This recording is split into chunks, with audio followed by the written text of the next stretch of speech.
Okay, good to see everybody. We'll start our where am I? What happened to me? Oh, there we go. Okay, so tonight we're going to start a series of study on Hebrews chapter 11, which is called the Hall of Faith.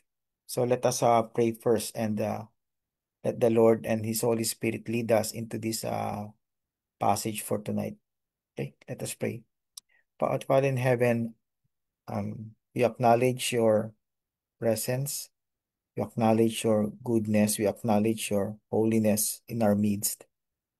You have put this chapter in the New Testament, Lord, to give us lessons, Lord, and examples from the Old Testament characters, Lord, who were not able to even realize um, the promises that you've given them, but nevertheless, they put their hope in you and they trusted that you will keep your promises, perhaps not in their time, but definitely in the next generation, Lord, and in our future.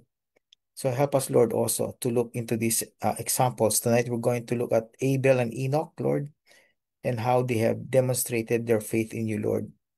They may not be rich, they may not be very good in so many other areas in life, but they have exemplified faith in their own life. And we pray that we'll be able to know how they did this, O Lord, and how they can be an example to each one of us. In Jesus' name I pray. Amen. So this is the first study of our series. It's called By Faith, Living the Legacy of Belief. Because if you look at the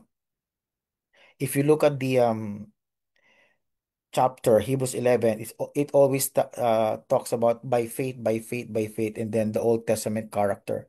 So here in verse 11, 1 to 6, we're going to cover just these 6 verses today.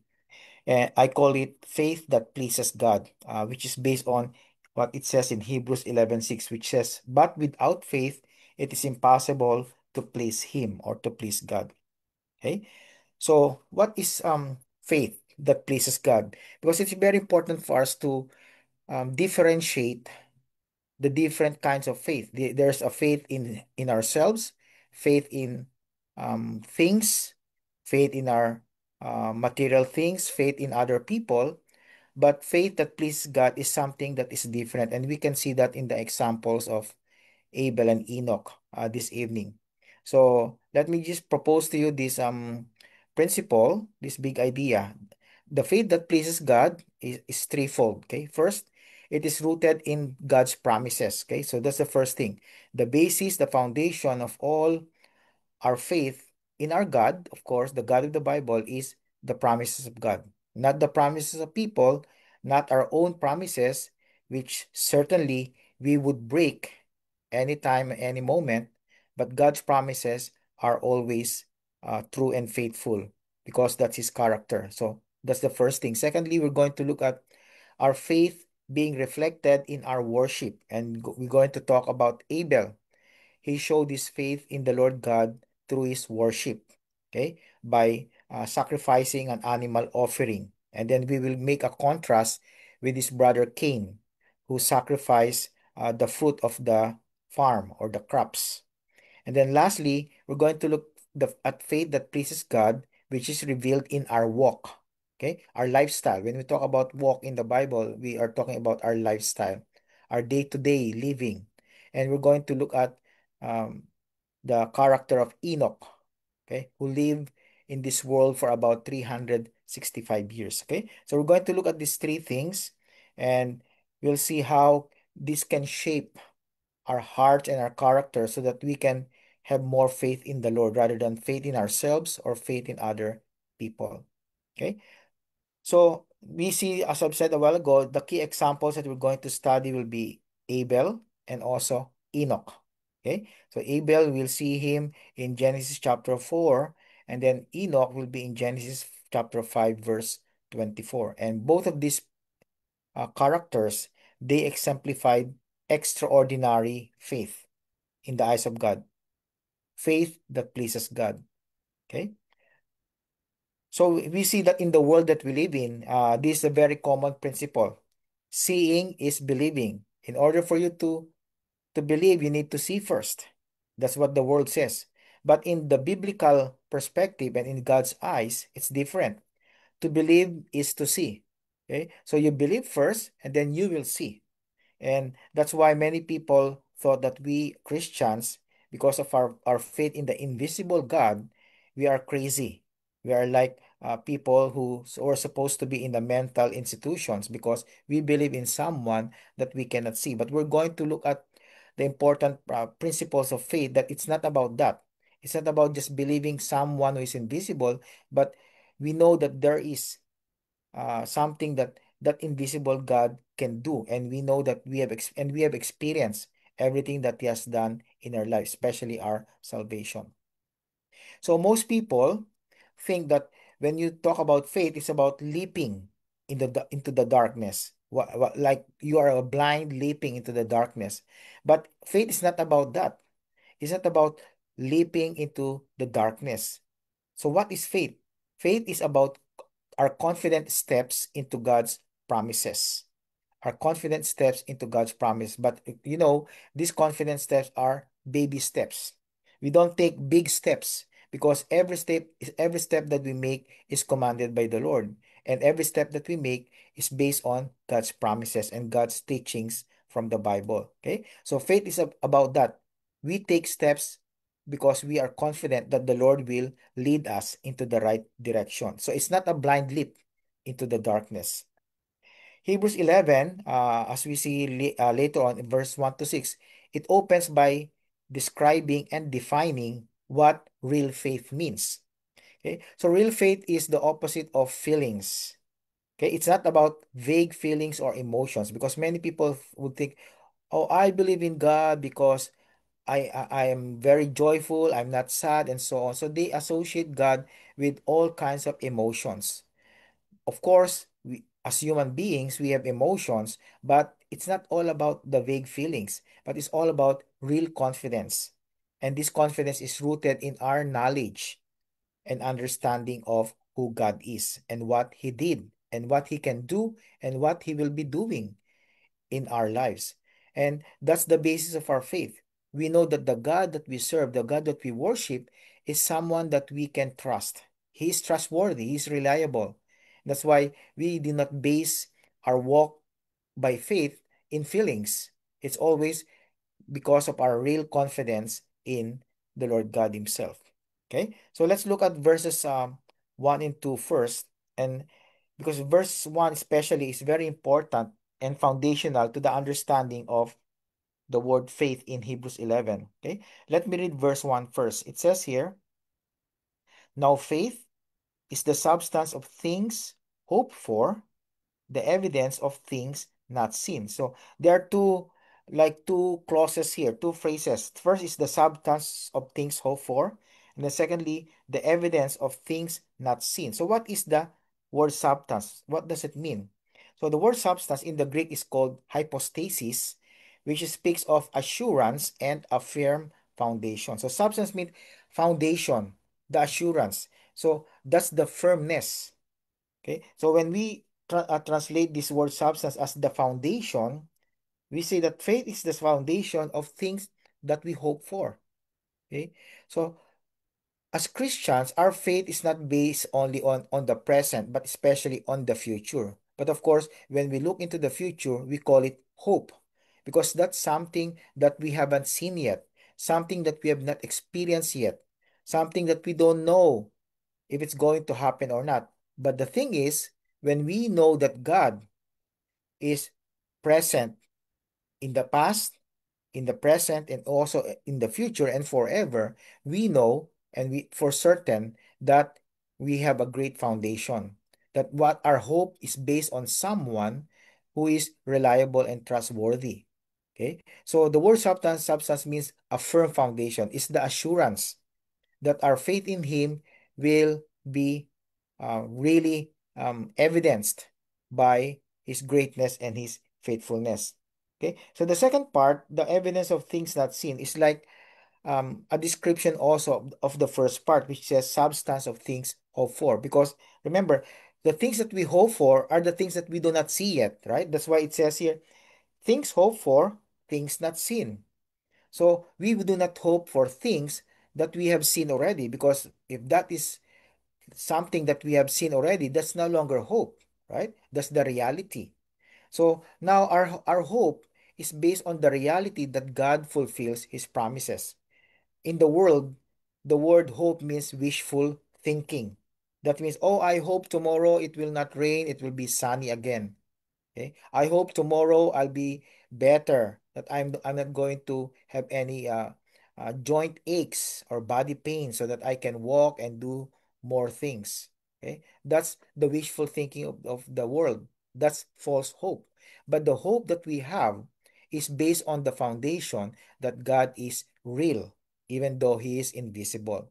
Okay. So it is not wishful thinking, it is spiritual confidence. We have confidence that God is our foundation and that God will surely keep his promises. So that's the word substance. Secondly, the word evidence, from the Greek elekos, which means conviction or proof. Conviction or proof. Okay, so when we talk about foundation, it's the foundation, it's the starting, the beginning. When we talk about the evidence, it's like the result.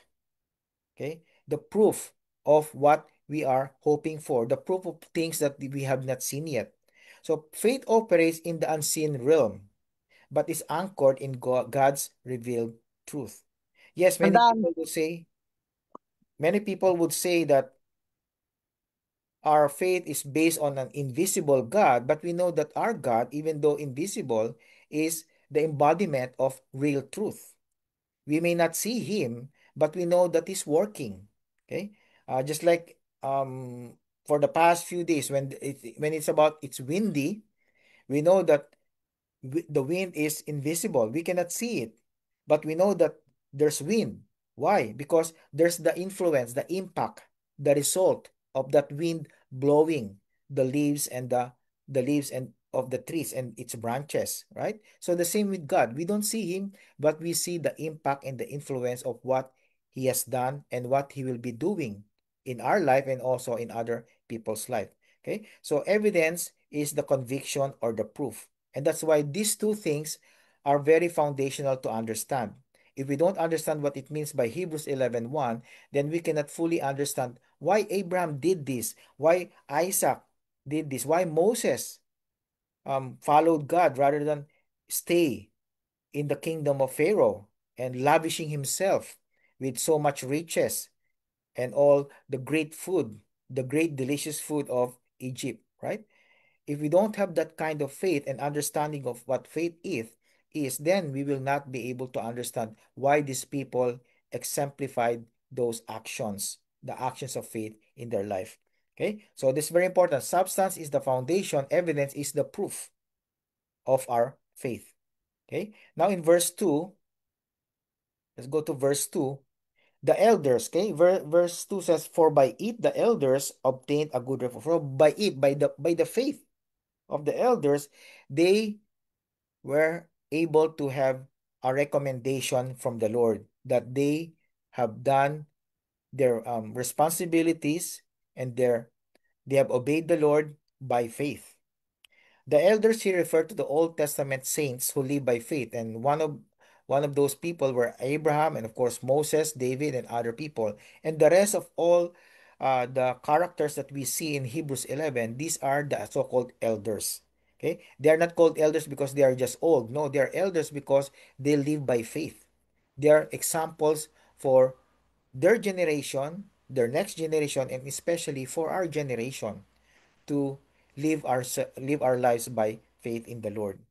So their lives, it says here they obtained a good report. That means their lives were commendable. But take note here, their lives were not commended by God because they were strong or they're probably rich, they're prosperous, although some of them, like Abraham, was prosperous, and even David, when he became king, was prosperous. But it's not about that. They were commended for their faith. And not only faith, faith in God, because it's important, as I always say, and the Bible also tells us, the object of our faith is the most important thing in our life. Because if you have faith, but your faith is in the animals, your faith in yourself, or faith in other things rather than God, then that faith will crumble. That faith will break down. That faith will not hold water when there's a great storm in the person's life. So faith in God is so important. It's not because of our strength, it's not because of the strength of the Old Testament characters, but because of their faith and confidence in the Lord. Okay? So the first point here, drawing from verse 1 and 2, is that faith that pleases God rests on God's promises. Faith that pleases God rests on God's promises. Okay? So faith, as I've said a while ago, in verse 1, is substance. It's not fluff. It's not just the external or superficial things. It's the deeper things of life. It's the thing that gives us the foundation, as I've said a while ago. This kind of faith is stands on God's unshakable word. It is always dependent on God's unshakable word because there's nothing else that we can stand on. We cannot stand on our own feet because sometimes our feet are aching. We cannot stand on our own personal beliefs because our personal beliefs may be wrong and actually wrong most of the time. But if we stand on the unshakable word of God, then we will have the right faith. That's why sometimes we sing, right? The Bible stands. The Bible stands. It's very important that our foundation and the foundation of our faith is God's unshakable word. Secondly, verse 1 says also that faith is evidence. So faith is the conviction about what we cannot yet see because we trust the one who sees all. Isn't that beautiful? It's the evidence, the proof that even though we cannot see God, we can trust him fully, completely. Because even though he's invisible, he sees all. He sees everything. He sees the past, the present, and the future because he is a timeless God. Okay? He sees everything in just one spectrum. Okay? He sees the time of Moses and Abraham. He sees also the time of the New Testament characters, the time of Jesus Christ and his disciples, and he all can also see our time. So can you imagine that? What kind of person cannot trust that someone, that God who can see everything from past, present, and even the future? So the faithful of old obtained a good report, just like Moses, Abraham, David, and so on. Not because they are perfect, but because they trust a perfect God. So take note of that. They were not perfect, but they trusted the perfect God. And that's what we are also as Christians. We do not trust ourselves because we are not perfect, but we are trusting the perfect God. And that is embodied in our Lord Jesus Christ. So in application, we need to ask ourselves and ask yourself also, is your faith grounded in feelings or is it grounded in God's word? Because remember, feelings are so dangerous. Feelings can always deceive us because feelings come from our heart, our inner being. And as we know, the heart is deceitful above all things. It is desperately wicked above all things. Okay? It's beyond description being desperately wicked and deceptive to all of us. So we cannot base our faith on feelings, but we can base our faith only in the Word of God because the Word of God is true. It is purified 7 times, actually. Psalm chapter 12, 6 and 7 tells us. So next question is, when everything feels uncertain, do you rest in what God has said? Okay. All of us right now have some kind of uncertainties. We don't know what's going to happen tomorrow. We don't know what's going to happen next week. Even though we make plans ahead of time, we know that those plans may change drastically. Okay? Maybe the Lord will come next week or next month or next year. So maybe our plans may not happen. But if we feel uncertain, do we still rest on what God has said? Remember, he has always said, He will never leave you or forsake you. Even in the darkest times of your life, He will be with you. When you feel uncertain, you can trust in God because God alone can see everything. So we can rest on God's promises. Later on, we'll talk about some promises in our reflection question, in our discussion. And I would encourage everybody to cite at least one promise that you usually hold on, especially during times of uncertainty, that demonstrates your faith that pleases God.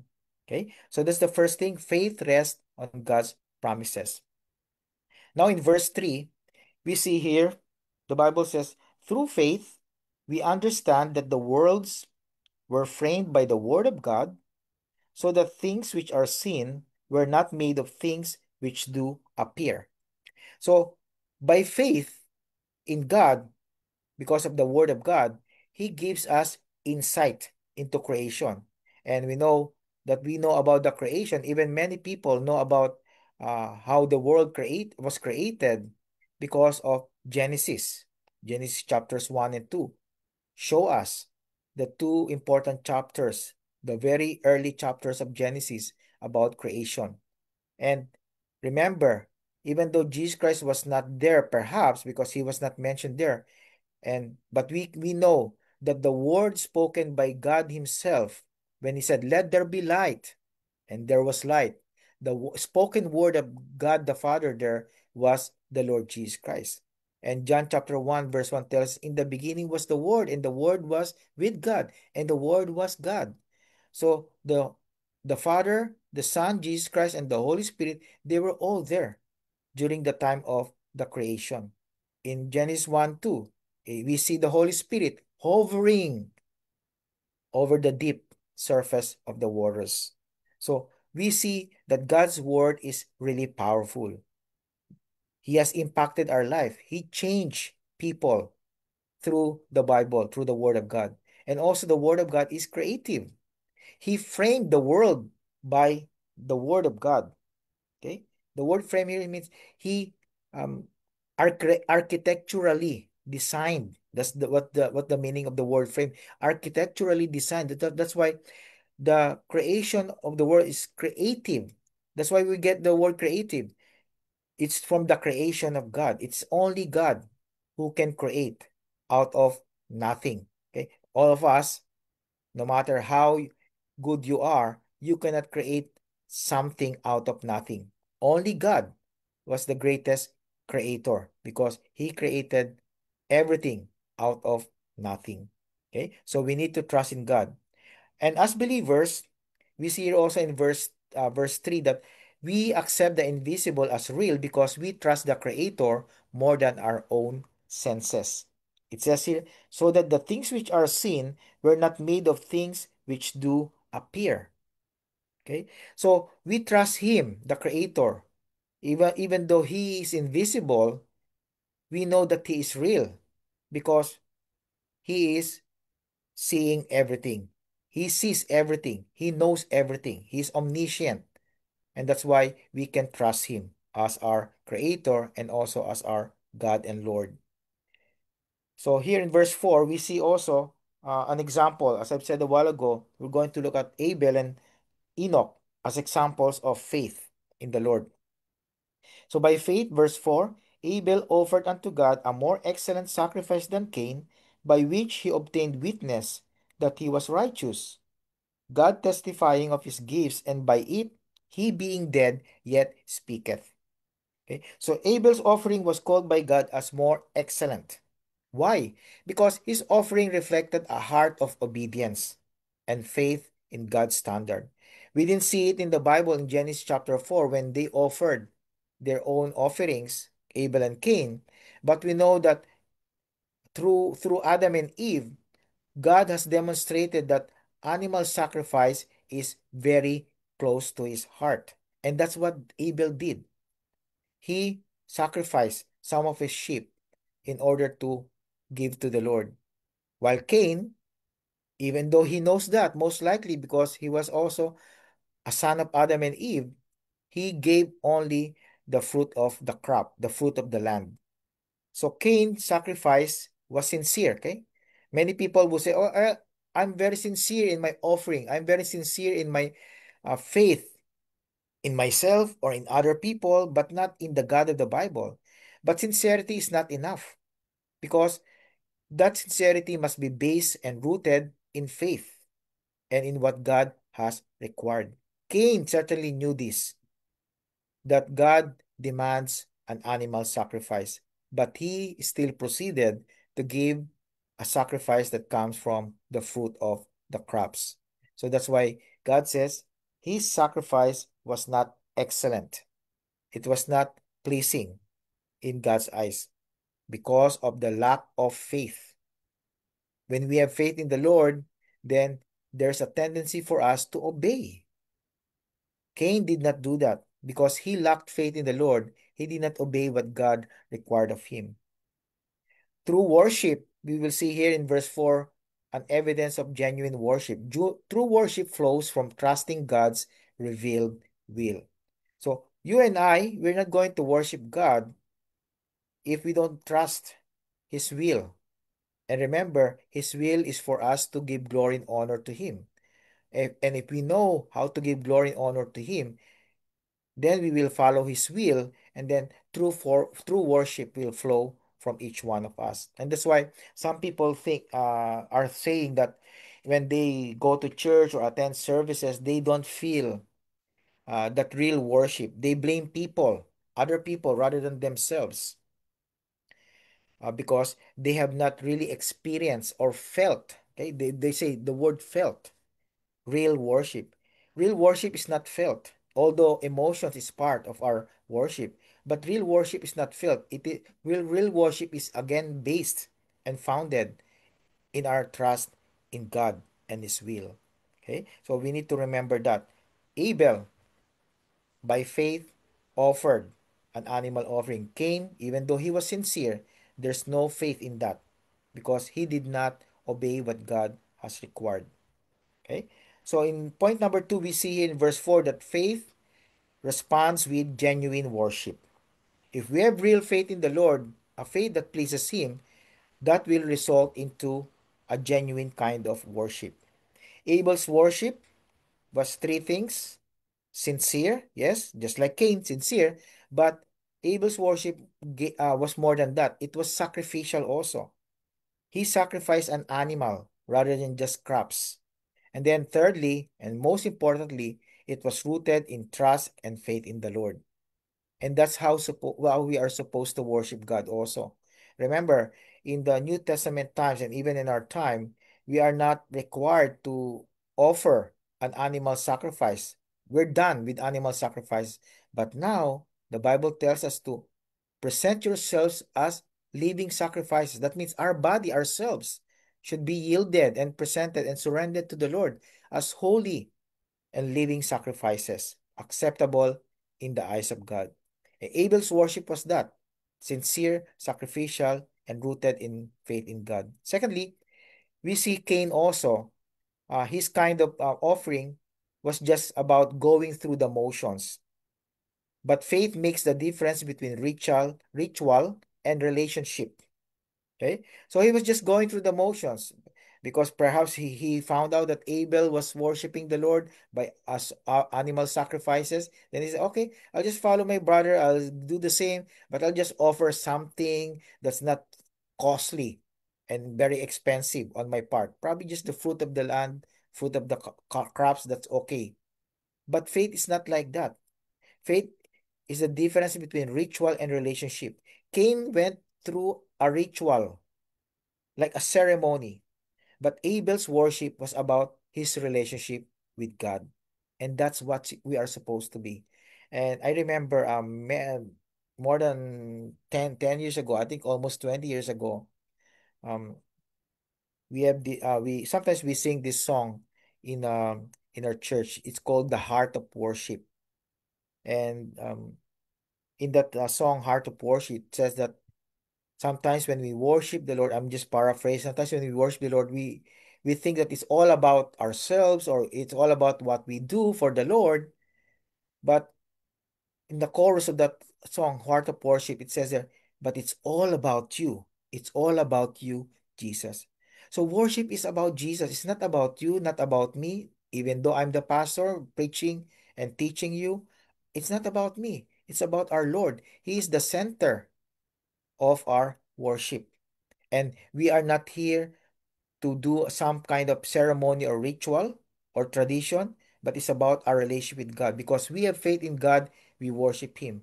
we praise Him, we thank Him, we sing songs from the bottom of our lungs so that we can honor Him and serve Him. So we see here also in verse 4 that God does not just see the gift, He sees the heart behind it. Okay?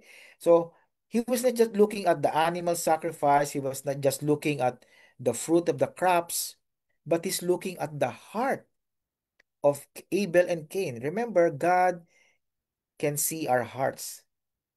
We may be able to trick other people with our outward actions or outward lifestyle, but He can see our hearts. Okay, in that passage in Jeremiah 17 that talks about the heart being deceitful, it says there at the last part of verse 9, who can know the heart? Then verse 10 says, I, the Lord, try it or search it the heart. So it's only the Lord who can really know our hearts. So you cannot deceive Him. You cannot try to hide your true motive in worshiping Him because He knows our heart. He may see the gifts, but He sees more importantly our heart and especially our motive, our attitude behind our worship. So we need to ask ourselves our question in application. Is your worship just a routine or ritualistic? Or is it an expression of real trust in God? Because this is what happens. And you may have experienced this already.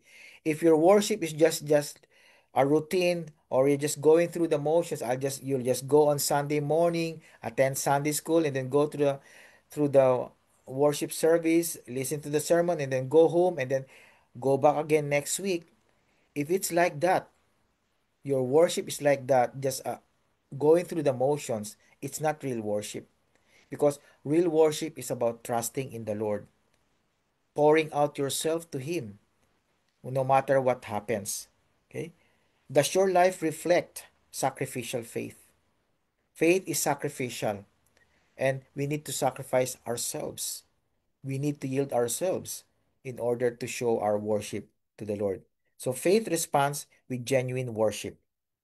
Now in verse 5, let me read this. By faith, Enoch was translated that he should not see death, and was not found because God had translated him. For before his translation, he had this testimony that he pleased God. Okay, let me just turn to Genesis chapter 5.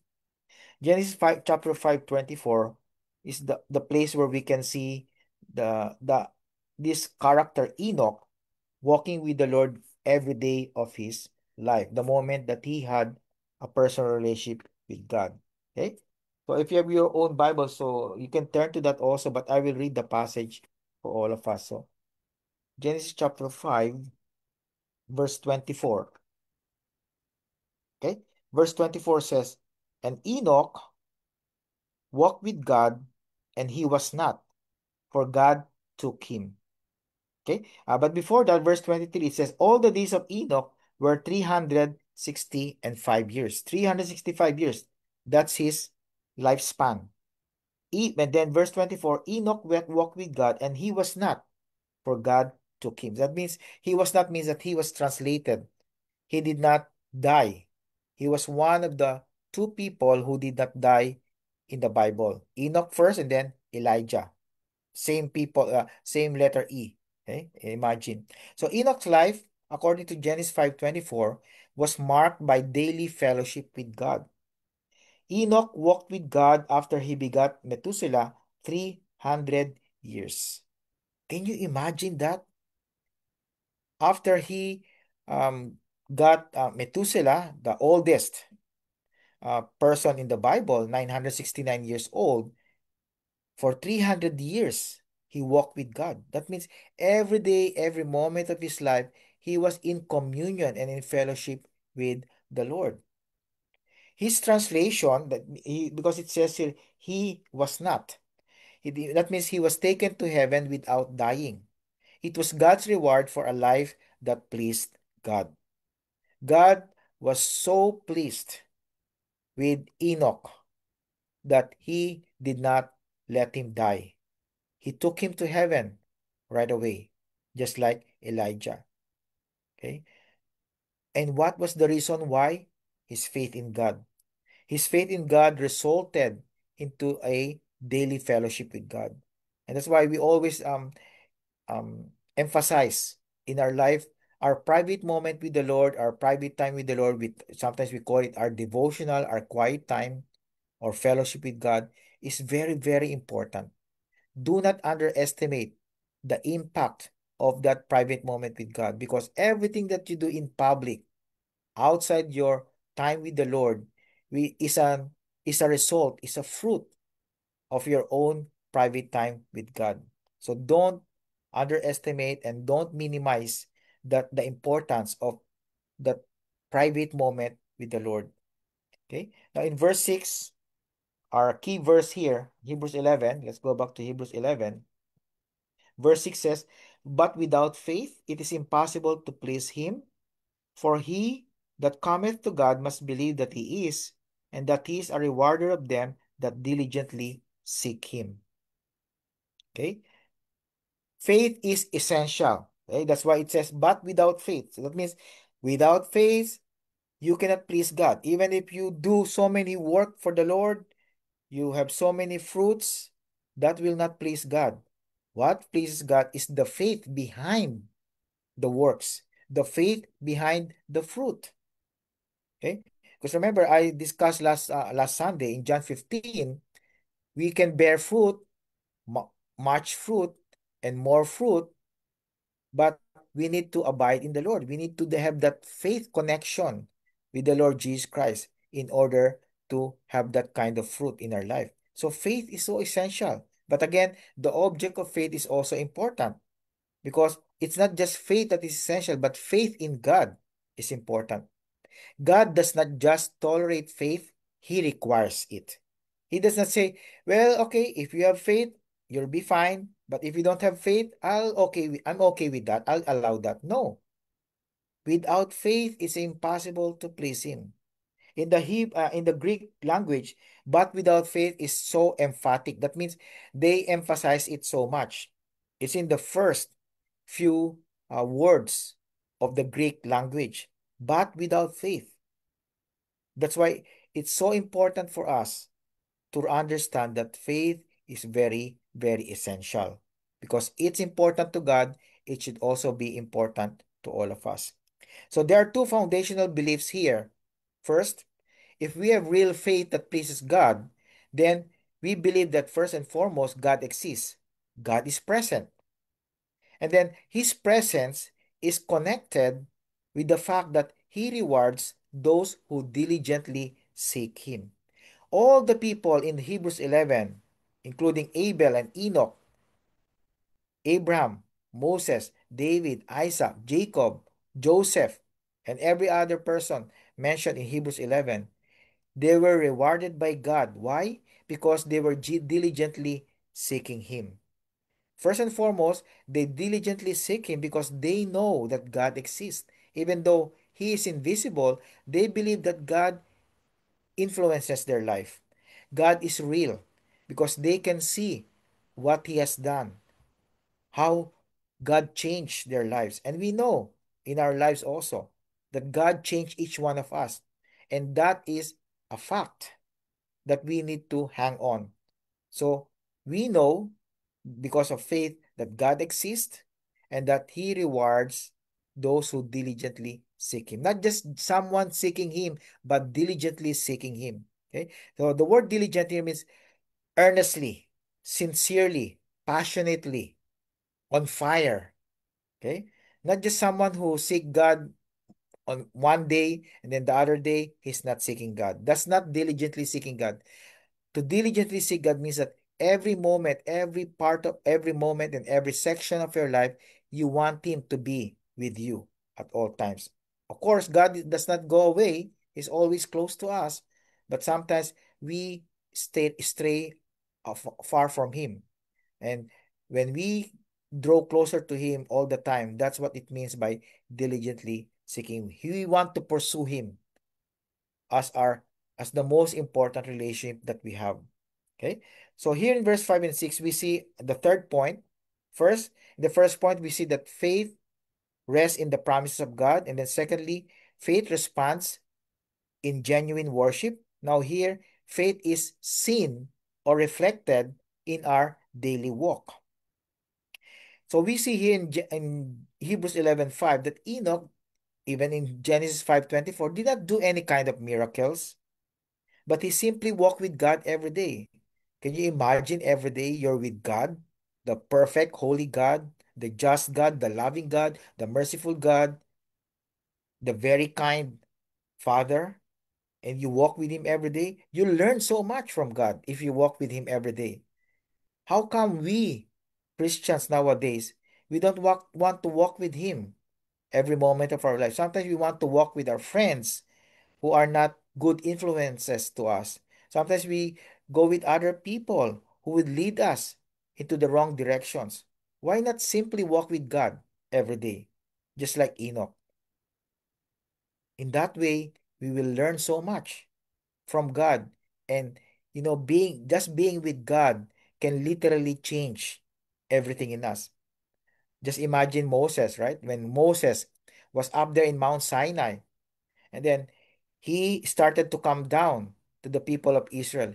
He needed to put a veil on his face because his face was shining so much with that momentary uh, um, fellowship and communion with the Lord. How much more of us if we do that daily? We walk with God daily, every day of our life. Our face will be shining, and we will truly be the salt of the earth and the light of this world. And many people will be influenced by our faith in the Lord Jesus Christ. And many people will turn to Him because of our example. The walk that we're talking about Enoch, and also our walk with God, is marked by consistency. So that means it should not be on and off.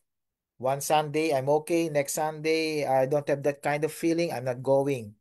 I'm not serving. That's not consistency. God wants us to be consistent. Secondly, it's a communion. Okay? Communion comes from the word participation or involvement. This is where we get also the word fellowship or koinonia in the Greek. That's togetherness, bonding, and that's what we need to do when we walk with the Lord. Thirdly, this walk is marked by confidence in God's goodness. We want to be with God all the time because we are confident that God is so good. That's why we sing, God is so good. God is so good. Yes, and that's right. God is very, very good. He's the very good God. No other God can be like Him.